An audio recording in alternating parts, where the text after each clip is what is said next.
give you a job tomorrow. Because I need people now. You're applying for that next role every single day. I've gotten into the position that I am through hard work, connections, and at the end of the day, doing a good job. It's almost 3 years working in the industry I love. Probably living the dream. Hello and welcome to the SportsGrad Podcast, the ultimate guide to make it in the sports industry. Brought to you by Deakin University, home to the world's #1 sports science school. If this is your first time listening to the show, my name is Ruben Williams. I used to work at Cricket Australia. Now I do SportsGrad. I had my dream job in sport and now I've created my own dream job. Sorry, it's not yours, but I'm here to help you get your own dream job. So if you want to work in sport, make sure you hit subscribe and I'll be in your ears with advice and interviews on how to start living the dream in the sports industry every single week. Now, for those of you watching on YouTube, you might see around me that I'm not in my beloved sanctuary of lawn today. I'm in the Sydney studio where I've just arrived this morning, fresh off the plane from Adelaide, where last night we held the Adelaide SportsGrad Meetup.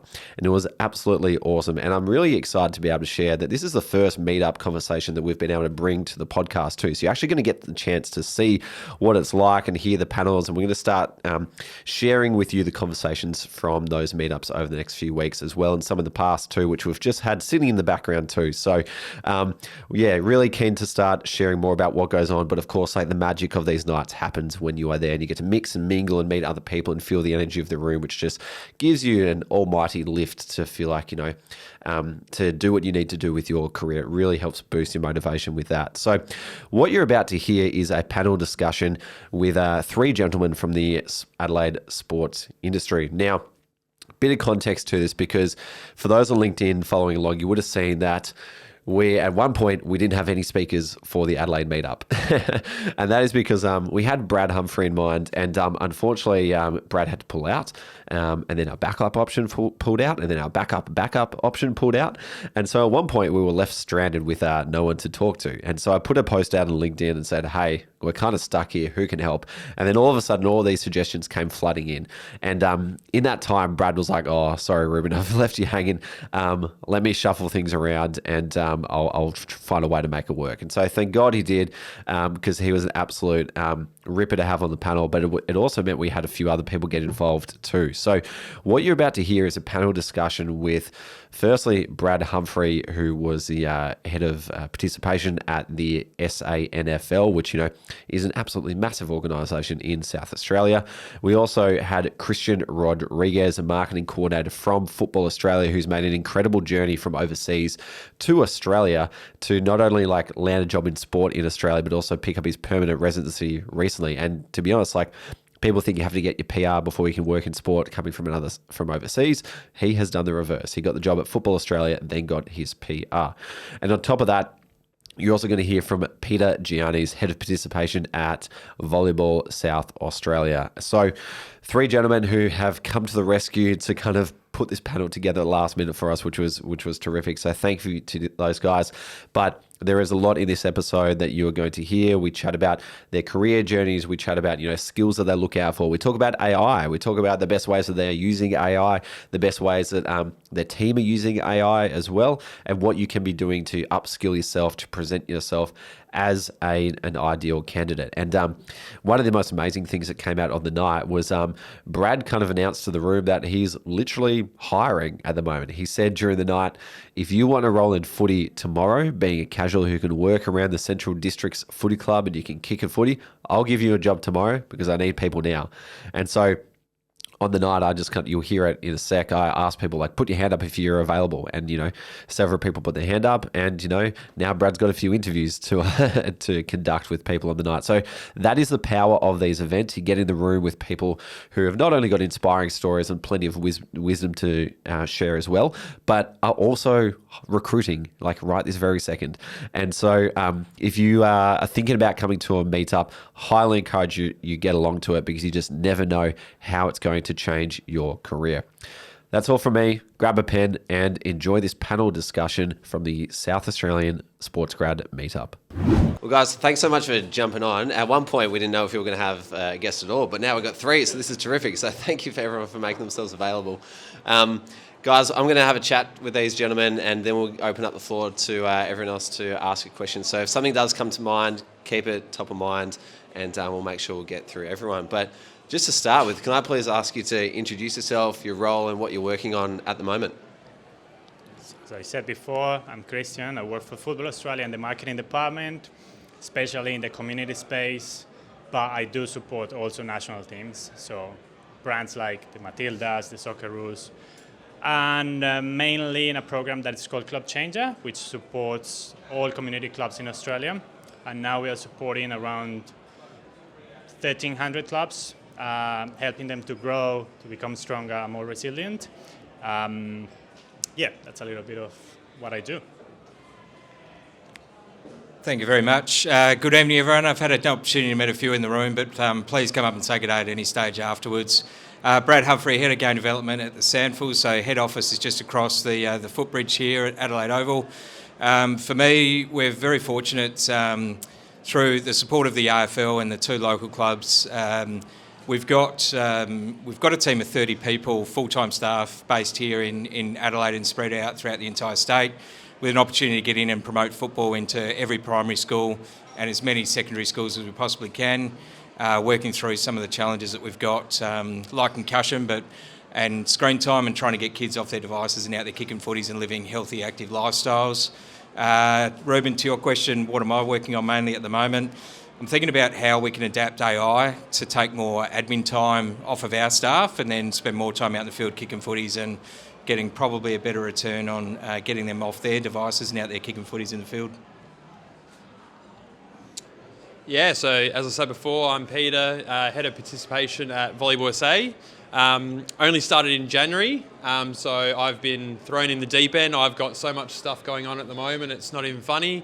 From getting into facilities and grants to grassroots with school connections and accreditations, obviously preparing for the World Champs Beach in November, managing a group of, I think we've got 15 full-time staff now, which is a lot more than what it previously was. Trying to align everyone to get them moving in the right direction, and very similar, trying to utilise AI and work a bit more efficiently to get out into the community a little bit more, to do the things that we love. I'm actually coaching a state team at the moment this week. I've got my South Australian socks on, literally straight from Lightsview, got changed in the car and I'm here. So still love my coaching and doing all that around, also trying to increase participation across the state. Brad, we'll stick with you because you had a career outside of sport before joining SANFL. Do you mind telling us what you did before landing in this role and, importantly, how you were able to make that career change into the sports industry? Yeah, I certainly can. So I grew up here in Adelaide, so passionate South Australian. I grew up in a footy family, so Mum was avid Port, Dad was avid Glenelg. So through the 80s, I got very strong memories of going to Football Park every week. Every grand final and watching who played. Traditionally, Dad was very chirpy throughout the day and very positive it was going to be Glenelg's year. And then Mum had the Port scarf out the window on the way home, and Timmy Ginniver and Hodges and everything had gone to town and won another premiership. So very, very passionate about sport here in the SA market. My career, Mum and Dad moved to Queensland to retire. I didn't have the opportunity initially I did go to uni, but I didn't stay any more than 2 years. I needed to find employment. I worked at the airport, had an opportunity to export internationally overseas, got headhunted to work for Ansett, and judging by the age demographic in the room, half you probably haven't heard of Ansett. But Ansett was an airline that was second to Qantas at the time, before they went broke. And so I signed, very long story short, I signed up for my first house, massive mortgage, no job. And I was at a little bit of a crossroads, but fell on my feet a little bit, started exporting wine overseas into London, got married, went on a trip around the world, said to my wife at the time, I wouldn't mind living overseas for a little while. So we moved to London with work, lived in London for 3 years, came back home through Melbourne, but then had a real passion to come back to South Australia. For Kerry and I, my wife and I, we've got 2 young kids, and I could see that through technology, they weren't as active as we were, and they definitely weren't as passionate about sport as what we were. So I said it's probably a good opportunity at 40 to have a bit of a think about whether sport is something I wanted to spend more time in and whether I could actually get my hands dirty and get involved. And my advice, and I listened to a bit of what you've said before, Ruben, but definitely doubling down on that, get active, build your networks, get yourself out there, build connections, because for me at 40, I had some transferable skills, but coming into middle management is definitely a little bit harder than coming up through the ranks and going through that sport. But build your networks, think very hard about what is your competitive advantage. When we go to market, it'll be the same for volleyball and definitely the same for soccer and in any industry, to be fair. When you go to market with a role, we'll have 100 to 200 applicants. We're only interviewing 4 and there's only one job. So if you look around the room here tonight, you think we're going to offer one person the role. What is your competitive advantage? Why would anybody offer you the job? What is your network? What is your value proposition? What is your brand? You're applying for that next role every single day. So I'll be honest with you, I'm looking around the room, I'm thinking about who could be a talent as a recruit for us, and whether that be the casual pathway or whether that be traineeships or whether that be undergrads that are just on our radar at the moment, we're looking for the next hire every day. Just a bit more on your career change. What was it about your experience at Treasury Wines that appealed to the SANFL in terms of the like-for-like tasks and responsibilities in your role that carried over to what you do in the role at the SANFL? Yeah, I'd been in a situation a couple of times through work to have a look at leading teams and do evaluations, so get an understanding of what's working, implement some continuous improvement and innovate going forward. So when I got hired by the SANFL in December 2019 and they brought me in with a change remit, I didn't expect COVID 7 weeks later. So they brought me in with an opportunity to say, come in with a fresh set of eyes. We really like what you'll bring from a different perspective. I think footy, Aussie rules has been a little bit in the past anyway, a little bit about who you know and not what you know. Those days are definitely gone. And there's certainly a lot more diversity. So there's an opportunity there for everybody in football, in a whole heap, in sport in general, to be fair, in a whole heap of different roles. We've had a good chat tonight about champion data, through to mental health and wellbeing, through to participation, through to coaching, talent pathways, finance, and then general skill sets as well. But I was very fortunate probably at the time that SANFL was looking for somebody to come in, evaluate what they were doing at the moment in the game development space, make some recommendations, and then COVID hit. To be fair, that was probably a big blessing in disguise. So what that gave was an opportunity to turbocharge the remit. And then we made some really tough decisions. So we had a look for 12 months, saw what we needed, understood where we needed to evolve, and then the team completely changed. I put in 8 traineeships, we brought in some new people, we built more diversity overnight. I only had 1 female in the team at the time. We went from 1 to 6, and we're not too far off 50-50 at the moment. So I'm really passionate that if we want to grow participation in sport, we have to reflect the community that we're trying to grow in. So with a really strong female focus and then a really strong multicultural focus, we have to have a workforce that represents that. Without being rude, and I don't want to upset anybody, if we all look like me, we're not going to grow. So I came in with a really strong remit with great senior leadership support to say, come in here, tell us what you think we should be doing, and then we'll debate whether we do it or we don't. So that change skill set was really valuable, I think. Quick one. Have you got your eye on a future in sport? If you're ready to transform the industry, then perhaps get ready to study with Deakin and prepare yourself to redefine what it means to work in sport. That's what I did, at least. Deakin's School of Exercise and Nutrition Sciences is ranked #1 in the world. Pretty cool, hey? So if you want to turn your passion for sport into an impactful career, get ready to push the limits of exercise science, sport coaching, sport development, sport management, nutrition sciences, physical education, and more. You can do it all at Deakin. Apply now and study at Deakin University. Landing a job in sport in your own country is hard enough, let alone doing it in another. Can you tell us a bit about your journey from Colombia to where you are now? Well, I started in Colombia, probably in the public relationships industry. Stayed there for 2 years, then I moved to cycling, more in the equipment or the gear industry.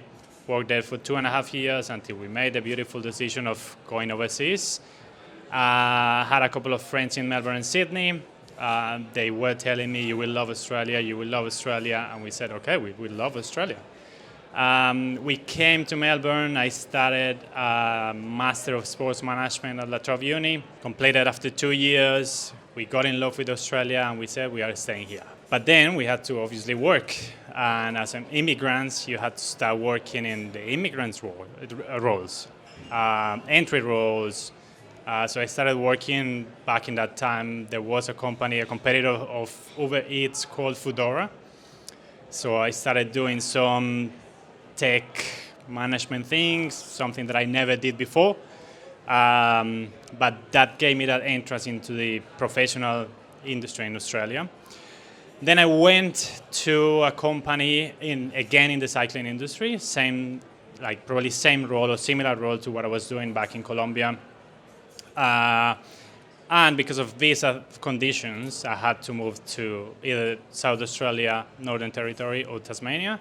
And the decision was easy. It wasn't too hard to consider, right?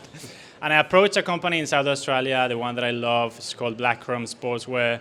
Now it's going to be called Paladin because it was just bought by them. Approach them and say, hey, I'm moving to South Australia. If you have something, let me know. After 2 hours, they were calling me and saying, we probably have something for you. Let's have a chat. Everything went well. That weekend, the CEO was in Melbourne, and I met him. I loved him. Unfortunately, he passed away a couple of years ago. But I got a great relationship with everyone in there. After 2.5 years as well, I said, I'm tired of doing the same. I'm tired of working in the same industry. I'm just going to resign. I didn't have a plan. I didn't have anything, but I knew that I couldn't be in the same company, probably wasting my time, wasting their money, because it wasn't fair for them or for me. So I said, I'm just going to take my time off. I'm going to think about it, and I see what I want to do. With the support of my wife, of course. She was working full-time. After a month and a half, 2 months, I said, I love football, I play football, I watch football, I talk football. That's what I really love. I'm going to apply to everything that I know in football. Started doing refereeing, coordinating some tournaments for Football South Australia, refereeing for academies, coaching futsal clubs, everything related to football, until I saw this opportunity at Football Australia and I applied for it. It went well. Initially, I had to move to Sydney, but after interviews and presentations, they came back to me and said, you have been selected and your manager is fine for you working from South Australia. So I'm happy working from home. It's almost 3 years working in the industry I love, probably in the marketing area, which is something that I'm super passionate about. And what I've always said, I always wanted to have, or to help football to grow in Australia and to get more people participating in football. So, yeah, I'm probably living the dream and doing what I love. Amazing, mate. Well, very cool to see where you've landed now. And listening to your story, it sounds like you had to do a lot of, grunt work and odd jobs and whatever just to make it work. Which, to be honest, like most people would probably, during uni do that sort of work. Do you mind sharing like how old you were when you decided like I'm going to throw everything at this? I don't care what it takes, but I'm going to work in football. How old were you when you decided to do that? So it was 3 years ago. I was 33. So yeah, before, as you said, we had to do so many jobs. So I delivered food on my bike. What else? I helped my wife delivering things in the car. We handed out flyers at 6 a.m. in the morning with super cold days in Melbourne. So many things, but everything helped us growing and building probably that resilience until I said, yep, football is what I love, and football is what I'm going to work for the rest of my life. Amazing, mate. I love that, because I speak to a lot of, say, 27-year-olds who come to me and say, I'm nearly 30, my life is over, like I have to get into something full-time now, and here you are at 33 throwing everything at it. Yep. Whereas you remind me of your colleague, Carlo Kasparian, yep, who he was episode 20 of the SportsGrad podcast, and if you listen to his story, when he was 29, he volunteered for the Chelsea Foundation over in London just to do whatever he could to get a role in sport, and now he's the general manager of digital content and marketing. Yeah, is he your general manager? No. Okay. No, but he works like super close with us. Yeah, amazing. Peter, you work for, I think it was fair to say, more under-resourced organisation where you've got to be more resourceful with every staff member that you've got. What sort of challenges does that bring, but also opportunities does that bring for people inside Volleyball SA? I was preparing to tell my life story. All right. Yeah, we've got a lot of staff who can do a lot of things, and that's probably where the versatility comes into play. I can't remember who I was talking to, but we've got a marketing manager who's also our events coordinator, oversees every single event that's run, as well as all digital media, as well as all VIP events. It's having lots of different hats on at the one time. And I guess that's my challenge, because we are still heavily under-resourced, but you can only fund so many, and we're pretty privileged to have as many as we do. So yeah, it's my biggest challenge at the moment is trying to help them, refine their processes and find what they're passionate about. And that's probably the biggest struggle that I am working through at the moment, is they're passionate about 50% of their job, but they've got another 50% where they're not so passionate, but to be in sport, they need to do it as a part of their job. So trying to find ways to motivate them through that, or make it easier for them to do those things they're not so passionate about, so they can focus more time on their passion. And again, my events guy is the one that comes to mind straight away. He loves marketing. He loves making decks for sponsors and all that sort of thing, but he's got all these other things he also has to do. So, definitely something that I'm working through over the past 6 months. But that's where I also see AI, as you said before, having a massive influence in a lot of those nitty-gritty things, to be able to open up those avenues for everyone to do what they're really passionate about. And when you are asking a new hire to do a job description that's this long, how does that impact your recruitment process and what you look for, and perhaps also play into the training and development that you offer them too? Yeah, I think a lot of it just comes down to passion. And I look at my, experience. If you're passionate about something and you can see that through the application that they're putting in, you're drawn into it and you're willing to give that more time. Whereas if it's just ticking the boxes and it's like, oh yeah, you might be asking the questions, but you don't feel that you actually have got that heart in it. I think that's the biggest thing that sets the ones that you're really going to look at, those 4 that you're going to interview versus the other 100.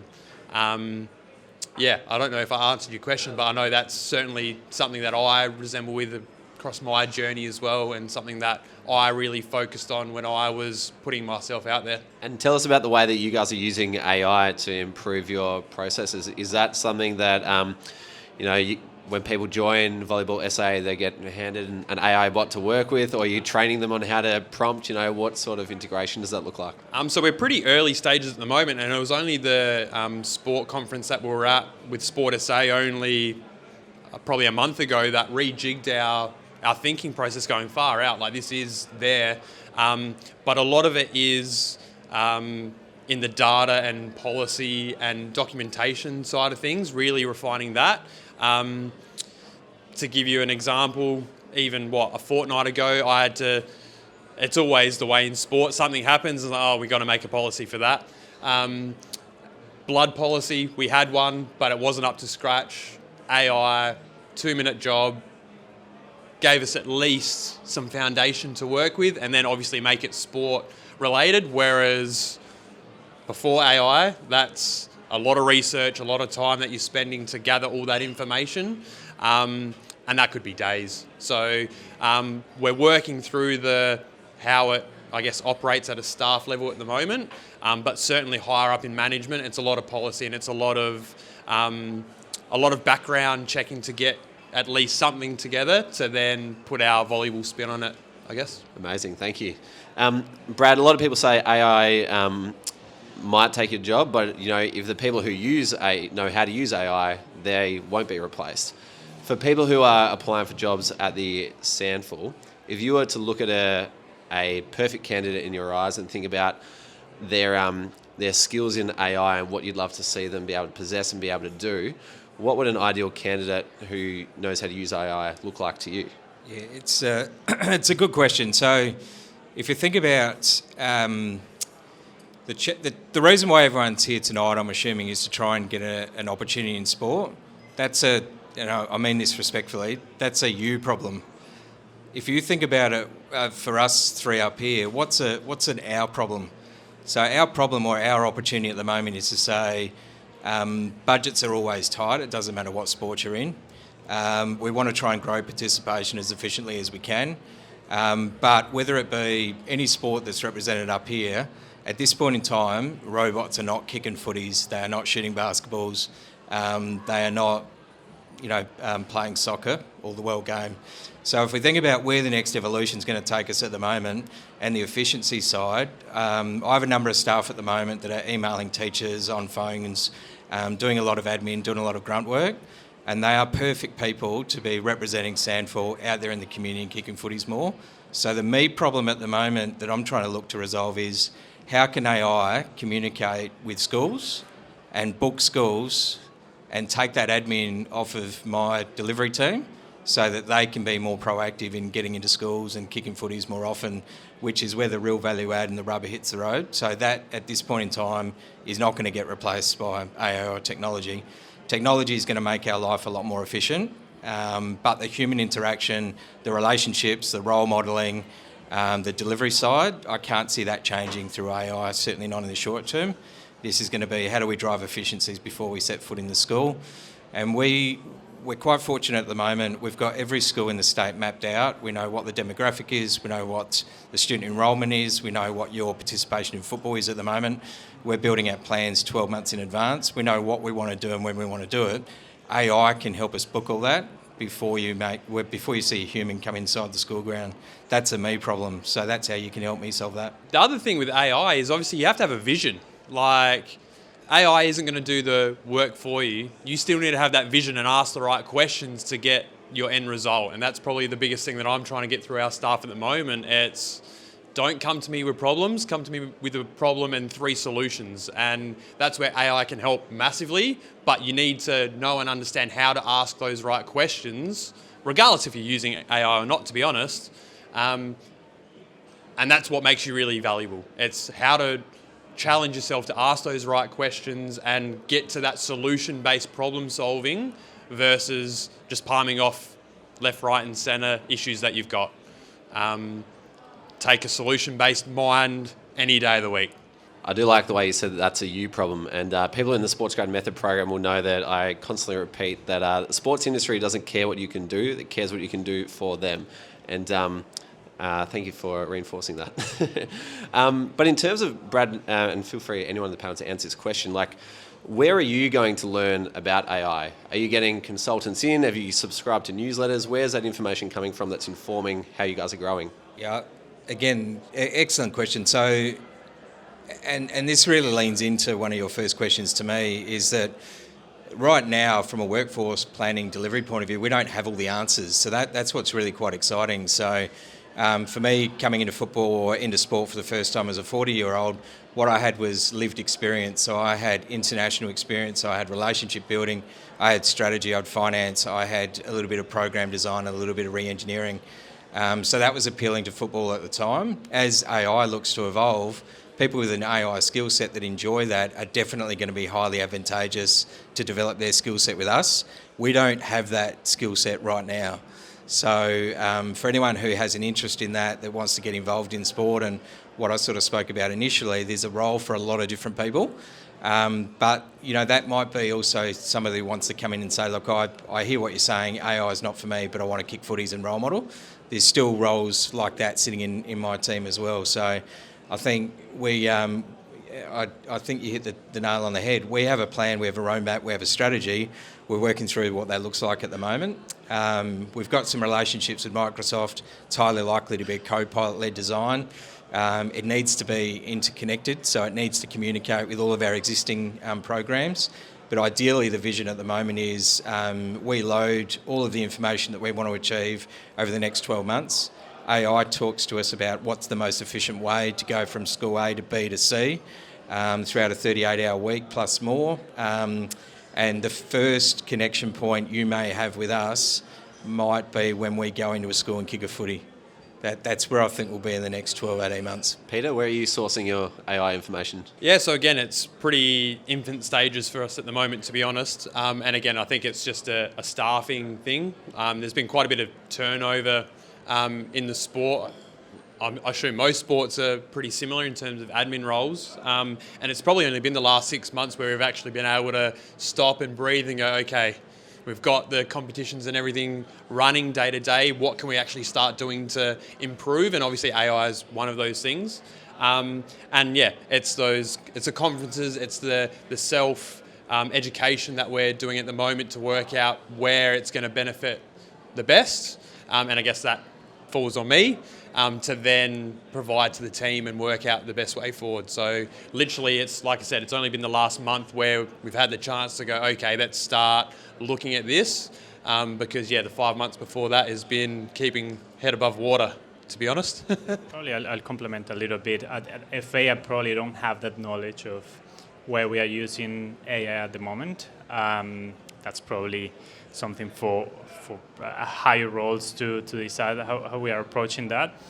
But in the marketing department, it's more that self-education. How we as marketers can we use AI to implement better processes? How can we use those skills to avoid being in front of the laptop and going out and see what we can do to bring the Matildas to another stage, to bring the Socceroos to a different level, and how we can get those, as you said, the community programs, the participation app, using those strategies. Amazing. I know for the people who have been to SportsGrad Meetups for years and years, Min and Zen, the conversation has drastically changed since we were having these conversations back in 2021 or so. I'd love to hear from you guys. Do you hire by any chance? No. Okay, so question for you too, sorry. I'd love to hear about a recent hire that you guys made and what stood out to you in an interview answer they gave. Was it something related to their experience? Was it the way they delivered it? I'd love to hear, like, what does excellent look like that gets you in the door in your organisations look like? It's funny when you ask that. The first thing that comes to mind was something we laughed at, to be honest, recently. We asked all candidates, what do you think's the next great participation opportunity in football that maybe hasn't, sort of matured at this point in time? And the feedback was space footy. Now, I'm not quite sure how that was going to come to life, but I thought, you know what, you've put yourself out there and we're talking about it, so at least it's topical. For me, my advice to you would be yourself, be genuine, and don't try and be what you think the panel wants you to be. So we traditionally have 3 people just like this over this side of the table. If you get an interview with SANFL, you'll probably be positioned up on level 3 overlooking Adelaide Oval. It's pretty impressive. It's hard not to get distracted. But it's highly likely, definitely, with game development. I probably know who you are before you got a seat at the table. So we've got some insight into who you are. We've definitely done some research. You've earned that opportunity to sit there. And then it's just a case of being yourself, be authentic, think about your value proposition. What do you think is your competitive advantage? Why would you hire yourself? And then I think after that, you can't possibly do any more. So you put your best foot forward, you be authentic, and then the rest of it, this may not be something that you want to hear overly, but a lot of the people that are on our radar have been applying for jobs for 2, 3, 4 years. You may not get that first opportunity that you have a crack for, and you continue to put yourself out there, and it might be a little bit deflating at times. But we've had people through our casual pool, through traineeships that have been on our radar for 2, 3, 4, 5 years. The most recent one that comes to mind is a really high-performing female. She's blown us away at 3 interviews, and we've just given her the role, and she's smashing it. So please be persistent. If sport is genuinely where you want to be, and sport is not for everybody, there is weekend work, there is out of hours in football, there is middle of winter, you are wet, you do need to grind it at times, but the rewards are enormous. And it's not just in participation, it can go in a number of areas. The biggest challenge is getting a foot in the door, and then it's totally up to you. And once you've got that foot in the door, a lot of things can open up from there. I didn't think I'd be in this role 5 years ago. So I started through exactly the same thing, thinking about my networks. I went back to study, I did the MBA, I got to know the people at SANFL really well. I had some connections at the SANFL club, and then was just in the right place at the right time. So just be persistent. How am I supposed to follow that up? I think it ties back into what I said before, that passion. Obviously, you're passionate sports people, but translating that to how you perform and how you do that work, and how you sell yourself. If you take the time to reflect and go, am I selling myself in the best way? And if you're not confident in the way that you're doing that, and you haven't actually bought into that, you've already lost. So even though it's hard when you might have been, rejected a few times through the process, it's telling yourself you are good enough and that you've got some great things, and making sure you do sell those things to a panel, if it's on paper, whatever that is. If you do that, it's automatically going to shine through. And again, you've got my word from that, because I've read a lot of applications over my time, and the amount of either you can tell it's AI, or there's not that buzz and that thing that we're looking for that's coming through, that personality. If that's not there, it's just like the other 100 that you've looked at. So it's not doing anything crazy, it's just figuring out how you can sell yourself. And probably the thing I'd add on, I didn't talk about, I guess, my journey at the start. I started off as a DEC trainee, so a Department for Education trainee for a school, so as a sport SSO, $18,000 annual salary. It was tough, but I loved the sport and I just took it with two hands. I did it. And through that and through my, I guess, work rate, they went, nah, we're sick of training someone new. We're going to offer you a full-time gig. It was a 1-year contract, almost triple the salary. I was like, yeah, this is the absolute best thing ever. And I thought it'd be my forever job. Obviously, I was only 18, pretty ignorant back then. But I lasted for 12 years and learnt a lot of things along the way. And it was through those 12 years, and we haven't spoken about it at all, but volunteering. So club president for a volleyball club for 10 years, a cricket club for 5, on committees left, right and centre. People see that if you're applying for a job and they go, you're willing to put in the hours and build not necessarily the sport that you're applying for, but you're willing to put yourself out there. And I'm not telling you guys to go join 400 committees and that's going to get you a job. But through my journey, the relationship that I had as a volunteer to a state association, 4 years down the track, role, I guess, reversal, and that person that I was working with all of a sudden is the CEO. That relationship that I built as a volunteer hat on, they knew my skill set, they knew my passion, and all of a sudden it's, hey, we've got this opening, what do you think? And I was in a position where I thought I'd never leave. Permanent department job, doesn't get much better. Literally on my 30th birthday, I went, nah, I'm doing this and stepping into the deep end. So definitely that volunteer aspect, and that's something that shows up in that resume or your experiences, or even more importantly, it's the connections that you build. It might take you a bit of time to build it, but you never know who's going to come around the corner and what position that they're going to be in when you're trying to get that foot in the door into sport. One of your counterpart at Athletics Australia is a guy called Adam Bishop, General Manager of participation there. He dropped a comment on a post I put out one day saying when he reviews resumes, sometimes the first thing he looks for is grassroots experience on the resume to see if they have an empathy for the audience that they're ultimately going to be serving. We're going to open up to questions to the floor in just a sec, but before we do, Christian, job hunting can be tough, especially when you're away from home. Can you tell us a bit about what that period was like where you are hustling as hard as you can, looking for a job, and how did you keep the motivation to keep going? I think I want to add something that Peter was mentioning, and that volunteer space was key for me. I did volunteer for South Melbourne Football Club in Melbourne, for Melbourne City Football Club as well. Then I came here and I did some jobs for Football South Australia, coach futsal clubs, just volunteering, just giving a little bit of my time. Job hunting is hard. especially when you don't know what you want to achieve. If you probably have a goal and you know where you're going or what you want, it's probably a little bit easier. However, as Brad said, that first application that you're going to do, it's probably not going to land well. Probably you get that interview and you're going to say, yes, this is my time, but it's not going to happen. But maybe the second one, maybe the third one, or maybe the fourth. And if it doesn't go well, probably you go to another industry and it works for a couple of years and then you're back and you will get it. Probably also complementing on what they were mentioning on the interviews. I've always taken interviews as conversations, as having a chat to a mate. It's just, we are having a chat, they are knowing me, I'm knowing about them because I also want to know where I'm stepping up.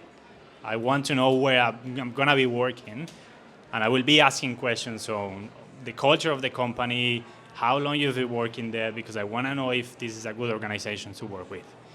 They are not judging you, they want to know you, and they want to have the best person. They want to you probably don't have the full skills, the skill set, but they got along with you and you are the best person to work within that team.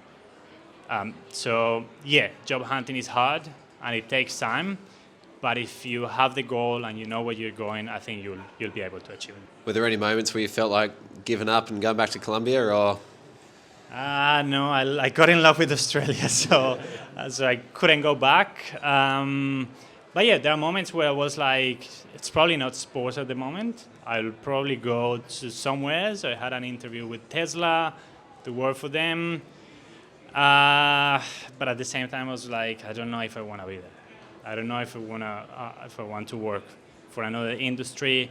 And I was before talking to Cameron and someone else, and I said, I've been looking around for jobs, like now and then, how you go to LinkedIn and you check what roles are available. And then you see, I don't know, I'm just going to put any names there, Water SA, funerals, ABC, those kind of things. And I said, that's probably not my industry. I think what I love is sports, getting people involved in sports, playing sports, being active, and being probably practicing something that they're going to love for life. So reconnecting with what you really wanted to do and why you wanted to do it helped you kind of pull through to ignore the Tesla jobs. Yep. Very good. Very good. We landed in a great spot. Yep. Awesome. That's all from me. We're going to open up to questions from the floor. So if you've got a question, please raise your hand and we'll fire away. Yes, Braden, go for it. Howdy. I just wanted to know a little bit more from all three of you about your inclusion policy in terms of athletes with a disability, but also in hiring someone with a disability and how it differs from mainstream in some ways. So Braden is a Paralympian, for those who weren't aware, competing in Rio 2016, which is incredible. So pleasure to have you here, Braden. All right. So in terms of inclusion, of course, we know that in football we have the Paramatildas, the Pararoos. I've had the opportunity to meet a couple of them and to work with them and do a couple of marketing, especially with I think it was the Pararoos and the Paramatildas last year. So our idea from the marketing perspective is not just showing the Matildas, which are the big brand in Australia, and the Socceroos, but also letting people know that we have Pararoos, that we have Paramatildas. They are going to represent the country all around the world. They don't have the same budget as the others, as the other teams, right? But we do fundraising for them. So we support different causes to raise some money. And within the organization, there is 1 year, I think it's the Undefeated Challenge, if I don't remember the name. I think it's the Undefeated Challenge, and everyone within the organization raise money for the Pararoos and the Paramatildas. It's a very good question, and it's extremely important. So I spoke about the workforce representing the community and us being a really good, all sports being a really good role model and making sure that inclusion is something that we genuinely invest in and we support, and not just something that we do because it makes us feel good or it's part of our policy. So we need to be genuine in our actions. So I'll just talk on behalf of footy. We have a wheelchair program and a wheelchair league, which is travelling along quite well at the moment. And that's all the way from we haven't quite built the youth pathway yet, but we've got an Auskick wheelchair program that we're trying to certainly build its exposure a little bit further. We've just finished a blind exhibition series at AFL Max, which is the first time we've got involved in blind, and certainly taken some cues from some other industries. I think tennis has been really proactive in that space, and we're trying to follow a similar sort of path at the moment. And then we've got intellectual disability, where we've had that. We've had the SANFL Inclusive League up and running for 30 plus years, which we're really proud of. So I think in answer to your question, we're genuine about inclusion. And we're very keen to make sure we reflect the community from an employment and support pathway. And we're still evolving and getting a little bit better. We're very, very fortunate when you work in the sports industry that you do get access to some outstanding opportunities. But I'm really passionate about this space, and in the last 5 years, the best day that I've had in footy is still, so we had a Hewitt Primary School, what we call an inclusive Auskick program. We had a young participant. It was a boy that's in a wheelchair that's non-verbal and a full body harness, 2 support workers. All we did was I put a footy in that child's hand. He's probably about 8 years old. Put a footy in his hand. The 2 carers picked him up by the shoulder harness straps, stood him up. I put a footy in his hands, he dropped it and he smiled. And I put a footy in his hand, he dropped it and smiled. And we did that for probably 2 minutes, where he couldn't stop smiling and just direct eye contact smiling. And then the 2 carers said, look, he's tired, we're going to have to sit him down again. And you get a bit emotional thinking about it, but that's the best day I've had in sport so far. Just putting a footy in a child's hand and a big smile. And then as a parent, knowing that he's going to go home that night with some feedback from the school and the carers saying that footy's been here today and we genuinely care about you. Yeah, it's looking back on the last 5 months, we've definitely had some really good progress in the space, and it's something I'm pretty proud of. So sitting volleyball has become a part of the national pathway. So it's for Volleyball Australia seen exactly the same as indoor, beach, and now sitting volleyball, which is the inclusive space. We've just had a male and female team compete in China only this week, and the men's team won their first game since 2000. So in the scope of volleyball, there's some really cool things happening, and to know that it's being a part of the Volleyball Australia pathway, but is also filtering down to us to have more of a push is fantastic. So we've got a sitting volleyball affiliate, so a club who's based out of Goodwood, which one of those players who went on to play for Australia last week is based at, which is pretty cool. So we're working a lot with them to try and build that. And it's not just for that inclusive space, it's for anyone who wants to. Like I played sitting volleyball for the first time not long ago, and it's actually quite hard. So that's, I guess, one aspect, and it's definitely growing, and that's pretty cool. But probably more important is as management. So we only went to the autism conference that was run by the minister 3 months ago, well, not even 3 months ago, a couple of months ago. And even from that, just reflecting on how we run our interview process and things that we should be considering to be inclusive to everyone, because everyone has got their own perspective and a great mind and can bring ideas. So little things like we've added in, a box of fidget toys in the office. We haven't, identified it to anyone. We've just said, this is here if you want to use it. We've got a sensory space. Again, it's been great to see that it has been used. Staff, regardless if they've got an intellectual disability or not, they're using the fidget toys, and it's becoming a lot more of a welcoming environment. So to know that I'm working for a state association who's taking that quite seriously, even though we're quite small, is pretty cool, and it feels pretty powerful. So yeah, definitely some positive movement in the short time that I've been involved, both for the playing group as well as the employment area. Awesome. Who else has got a question for the panel? So I know having a degree in things provides a sense of credibility as an employer, but say I'm paying for education and I want to get into the industry, but and I want to progress. Do you think to get into these higher tier roles and things, you still need to go back to uni? Like Brad, you said you went and got your MBA after a while, and I know I've worked with other people, they've got their MBA, but is that what you need to do? Pete? I have a Cert 3 in Sport and Rec. I did 10 days of a TAFE course as a part of my traineeship, and that is the only qualification outside of finishing Year 12 that I personally have. I'm actually at the stage now where if I want to, look at CEO roles and senior management roles at bigger, associations, volleyball's a pretty small sport. We won't beat around the bush with that. If I want to look at that sort of stuff, directors courses and all that sort of thing are starting to become a real thing if I want to take that next step. But I can tell you, I've gotten into the position that I am through hard work, connections, and at the end of the day, doing a good job. You can have all the certificates in the world. If you don't have any output, it's not going to get anywhere. Yes, some places might look at it and go, oh, yeah, you haven't got this, haven't got that. But again, for me, it's if that business is doing the right thing through their due diligence of being open to anyone and being open to the best minds that are applying, just because you haven't got that shouldn't be discounting you. And if that is discounting you from that place, do you really want to work there? That's the way I see it. I obviously come from a pretty lucky experience. I'm not going to lie about it. I've been very lucky with how things panned out for me, but I also reflect and go, I did do a lot of hard work along the way. I might be 1 in 100, but I made it, at least this far.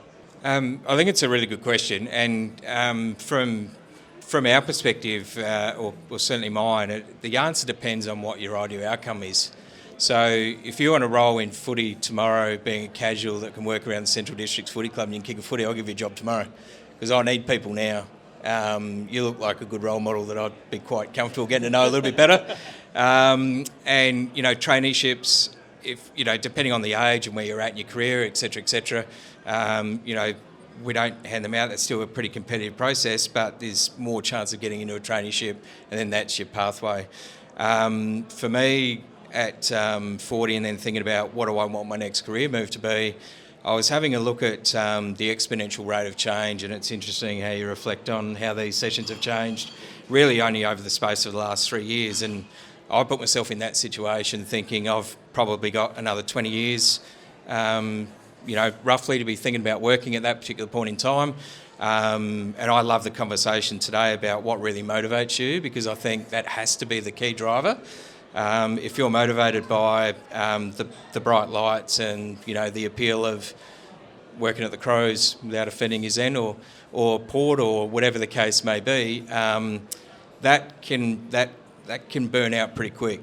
So if you're not passionate and getting up and loving what you're doing, that can be pretty short-lived. But if you're someone like me at the time at 40 years old that's not going to go for a traineeship, and I'm not really interested in the casual pool, and I'm probably not quite at that level of a CEO role, and you're coming in at that middle to senior leadership role, that was the me problem.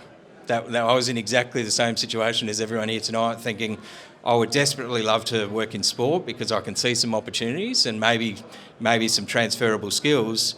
And then it was, how can I make that happen?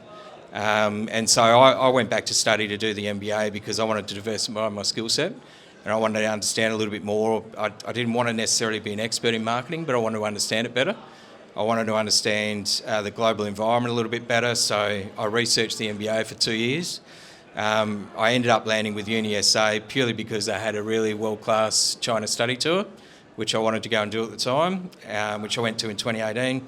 And then corporate governance through the AICD course. I thought corporate governance is something that's very transferable into any industry. So what I was thinking at the time was, how can I build on my existing skill set and qualification base with a pretty broad approach, so that if sport didn't work out, I've got a plan B to fall back on, which I think is really important. But I threw the kitchen sink at sport, and then to Pete's point, I think the more perseverance you've got and just put yourself in the right place at the right time, with a structured plan in place, then the rest worked out okay. I'll probably answer the question from my experience. And I did ask my manager when she hired me, why did you hire me and not one of the other candidates? Was it because I studied a master's? And she was like, no, it was because you knew football, because you volunteer, you knew community, you were part of football clubs, community clubs, because you knew what football was. It wasn't because of you went to a university or something like that. Of course, you have a degree, and we know you have the skill set, but mostly because you had that experience of working with different organizations within football. So I think it will all depend, as they said, depend on the organization's policies. If you have to be a master, you need a master, or you need a degree on sports management, well, it's up to them. But as Peter said, in my opinion, it's not about what you know in paper, it's what you actually have done for the sport. Awesome. Any other questions for the panel? Yep, Henry. Just what's the weirdest question you've asked someone in an interview? I don't really know if it's the weirdest, but I had the guts to ask the CEO what their vision was for the next 5 years. I almost turned it into an interview of them. I was like, again, like you talk about selling yourself. I wasn't willing to put myself in a position where I didn't believe in their vision. I don't think it's the weirdest, but I asked a question which I wanted to get an honest response from. I don't think I've had any weird and wacky ones, to be honest. But yeah, that's the first one that I can really think of. I put it back on them and said, what is your vision for the next 3 years, and where do you see my part in that? And the response, I hope they saw as me obviously caring and wanting to know, but also it was almost like a mutual, we're buying into this vision together. So I know that's not the answer that you wanted, but I haven't got any weird and wacky ones. Look, we're probably pretty traditional, to be fair. So we're not a tech startup that's going to throw something weird at you. So I guess what we're trying to do throughout the interview process, you've got capability if you've got an interview. So out of the 4 people that we interview, all 4 of them got the capability. So we're trying to get a little bit of a cultural snapshot. So one of the first questions from HR is always bring an item from home that talks about you. So we're very keen to get to understand you a little bit more, and probably over 40 or 50 interviews in the last 5 years, that can be pretty diverse, and you really do get to know people, and that's the second question. So you get to know people pretty quickly before we fire probably about 12 other questions at you, which is a little bit more about demonstrated outcomes. So a little bit about what Pete said. So you can put into ChatGPT now and tell us everything we want to hear. I want to hear, what have you done? So talk to me about what have you actually delivered. So you've put this in your CV, that's great. How'd you go about it? Tell me a little bit more about the process, your thinking, how you approached it. But probably over 50% of the interview is how are you going to culturally fit in our team and live the SANFL/footy values. And we've got a little bit of insight on that before you sit at the table, but that's a large percentage of what we're there to try and evaluate. I haven't had any weird questions, to be honest, but I usually ask, if I'm part of the interview, I'm being interviewed, I usually ask, why are you hiring for this role? Because sometimes they don't know. They just said, we need a person for this because we have some budget, and if it's because of budget, you're just going to receive money and you're going to do nothing. So I usually ask to give some feedback on why they are hiring for that role. Any final questions? Yep. Mine was, for hiring someone, how important is it that they have experience in that sport for game development, community participation, and So out of the 15 full-time staff that we've got at VSA, we have 3 volleyball people. Everyone else is from netball, swimming, basketball, soccer, marketing. So 3 out of 15 have got the actual sport. Me being one of those 3. But it's about how you bring the skills that you've got from your background into that. And I guess it's through that interview process as well. It's you guys, even though you might feel like I need to put 100 applications out there because it might mean that I can actually get something, it's better to put your time into 10 and actually take the time to research the business, find out what their key values are. They'll be on most websites. how are you going to then tie it into your application, but then how, if you do get into the interview stage, how are you going to give examples of where you've shown those? And doing that background research to have that connection, if you do that, you're a lot of the way there, because it's showing that you've got, again, a passion and an invested interest. It's not just a transactional submission. So doing that research and finding the in-life examples that you've got in whatever background you have. Obviously knowing about the sport is going to be beneficial somewhere along the line, but if you can show that you can learn, you're willing to learn, and you've already done that, I guess, background, and you've shown that through your application, you're already showing that skill. You have to have a little bit of the technical capability. So, I'm not going to be an international tennis coach. I don't have that technical capability. But I think when you get to interview stage, the sports have made an evaluation that you've got that. So you've got half a foot in the door already. I guess our framework, and certainly mine, I'm thinking 80% about, can you do the role? Yes, that's why you're here. Evaluating you from a cultural fit, but then how could you be developed to be into the next role and maybe the next role? Because recruitment takes time, it takes money, and I'll be honest with you, at times it's painful. So, I'm thinking when we bring somebody into the team, it's not only can they do this role, can they do the next role and preferably don't be impatient. We're not bringing you in so you can be the CEO next week, but with a long-term development plan, structured support, on the job, a 70-20-10 type framework with on the job, mentoring and then professional development. I'm really keen that we create environments where you might get that first opportunity. There's no guarantee of what the next one is, but you're in a really good spot collectively to be able to stay with the organisation and continue your career path. And if that doesn't work out, and you end up into somewhere else, you may come back to footy at some point in time, with some good relationships and whatnot, 3, 4, 5 years down the track, and you might come out at this level and then get some development and then come back in at a higher level later on. So this is all about that long-term investment into both you and then hopefully that sort of pays back into footy or another sporting organisation or whatever the case may be. But in answer to your question for me in that cultural fit, when we do, like Zen is involved in our casual pool and we do a lot of Auskick half time at Adelaide Oval. I'll quite often wander down and say to the team, and it's an investment in the relationship, but I'm also one eye on, people going through the motions. Are they just here because, it's part of taking the money and they're not really here for the long term, and that's okay, that's all right. But probably 3, 4, 5 people that have ended up in full-time roles have just been really evident to me that they're not sitting on the shovel just going through the motions. They are really proactive and they're genuinely trying to put their best foot forward. That's not during the job interview. The job interview is happening on a day-to-day basis before the job gets advertised. So they put themselves in a really good spot before the job opens up. Yeah, I think I agree with both of them. I still work with people that call the referees umpires, but they do great payroll. They know how to do payroll. They know how to run events.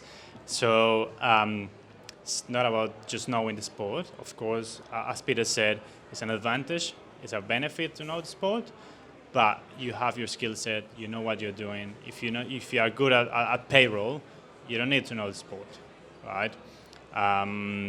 And yeah, those guys are amazing. So just bring your skill set and be willing to learn, be willing to give one step forward and say, yeah, I can do this, I can learn about this, and I think that's going to work. Amazing. We might wrap it up there for questions. So can I ask you to please put your hands together for Christian, Brad and Peter. Thanks so much for your time, guys. I appreciate you all coming together and sharing insights and sharing what it takes to land a job in sport in SA. There's a lot of practical advice in there and even a few opportunities with yourself, Brad, sounds like too. So if you put your hand up, make sure you follow up Brad. You're making his life easier too.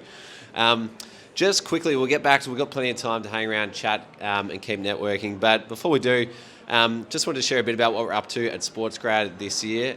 This year we've gone through a bit of an evolution from the traditional membership that we've run in the past to more of a cohort type program. So the membership's been an awesome thing that, people like Min since 2021 and Zen since 2022 have have enjoyed for a long, long time, which has helped people grow their career. But we've evolved that into a more sort of hands-on sort of offering, which has been the SportsGrad Method program. So we've had Jack go through it at the start of the year. In terms of other people from Adelaide, we had Dante McDonald, Sam Bell and Lucas Viana all were actually kind of drying up the South Australian talent pool because they start in SA and then they go off to London and then to Melbourne. Both of them, two others went to Melbourne and get a job there.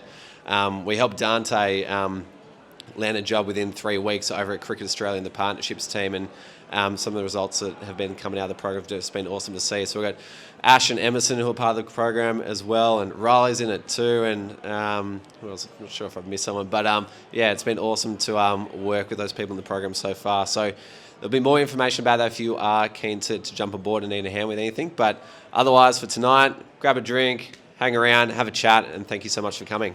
Hey, last thing before you go. Everyone knows the sports industry is super competitive, so you might want to keep this to yourself. But every Monday, I send out an email called Shortcuts by SportsGrad. It takes 5 minutes to read, and it gives you everything you need to get an edge over other job hunters on a silver platter. Here you'll find exclusive job opportunities, networking events, and premium resources to get ahead. Again, it takes less than 5 minutes to read, and it's designed to help you get ahead and stay ahead. So if you want to receive the next one in your inbox, head to sportsgrad.com.au/newsletter. But as I mentioned, competition for jobs in sport is red hot, so perhaps keep this to yourself.